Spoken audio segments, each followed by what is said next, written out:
What if I told you there's a hidden epidemic fueling the chronic pain crisis? Something that's often ignored, dismissed, or completely misunderstood. Today we're going to pull back the curtain on this culprit and give you the tools to take back control. This culprit is none other than chronic stress. Now I know the word shocking sounds sensational, but hear me out. The reason this cause of pain is so often overlooked is because it's not physical in the sense that most people understand physical pain. And I recall once having a patient walk into my clinic, and he came in for chronic neck pain. But as soon as he walked in, he was just pacing around everywhere. He was tense and tight. You could just see him crunching his jaw as he walked around. And he kept going on about his posture and different issues. And he'd been to see so many different people for so many different opinions. But as he was walking around, I said to him, "Why are you pacing around like this?" And he goes, "Oh, I didn't realize I was just pacing around the room like that." I said, "Yeah, you were."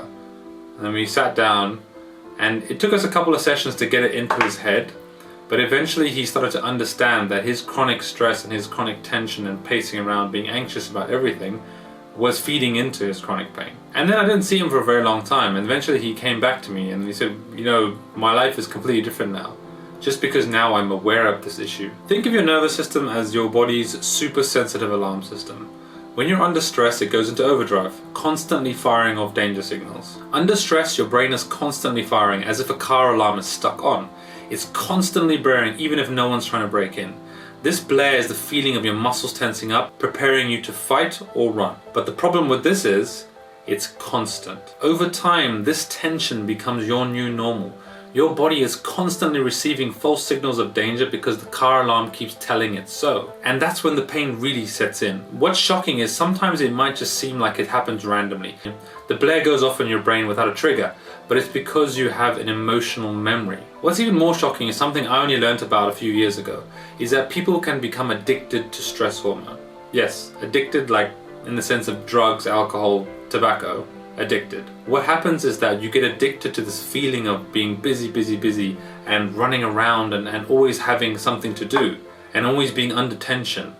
And when you have nothing to do and when your brain is calm, it feels weird, and so weird that it triggers anxiety. This is what I mean when I say people are addicted to stress hormone, because their body needs it to thrive. It doesn't know any other way. So we have to teach it another way. We have to teach it how to be calm and to remain calm. So how do you silence this inner panic button? How do you silence this blaring car alarm? It's all about rewiring your nervous system and building back your bodily awareness. Because if you are unaware of this tension, you're unaware of your habits that are leading to this tension or leading to this car alarm constantly going off, then you can't change them. So the first step is where you have to bring awareness to the problem, bring awareness to your feelings, and then we can start to flip the script, build new habits, and then rewire your brain on the pathway to getting better. See the resources below. If you want, sign up to my email list. We have an email that gives you these reminders and gives you these tips and tricks to keep you on the path, because sometimes you need those reminders. So now we're going to go through a little exercise. I want you to find a comfortable position. You're going to close your eyes. You could be sitting down, laying down, it doesn't matter. Now, starting with your toes, start to work your way up your body and just start to notice where you feel tension. Now, there's no right or wrong with this. You just need to follow my voice. And I want you just to start to notice where any tension is throughout your body. And if you do feel tension in a certain area, maybe it's your eyes, maybe it's your neck, maybe it's your shoulders, just try to notice it and don't try and change it. We're trying to not be judgmental with our awareness. Now, as you start to notice these areas, I want you to start to now become aware of your breath. And I want you to start to take a nice slow breath in through your nose and slowly breathe out through your mouth. And then we're going to repeat that again. Slow breath into the nose, slow breath out through the mouth. Each time you breathe in, I want you to notice that tension. And as you breathe out, I want you to try and release that tension.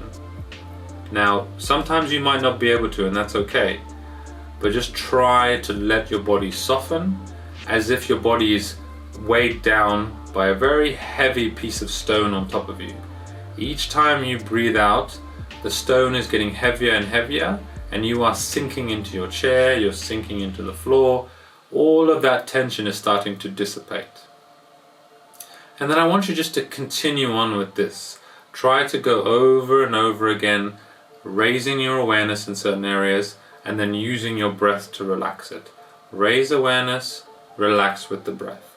It really is that simple. It just requires a practice in order to rewire your brain.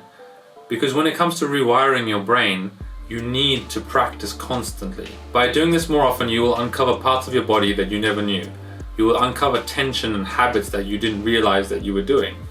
Now I know this sounds simple, but I promise you this is one of the first things I do with all of my chronic pain patients. And to be honest with you, I do with most of my patients because it works really well. It's a good way to build that awareness and then to work on relaxing the body, which is a skill that most people need more of. If you continue along this path, you need to just be consistent with it.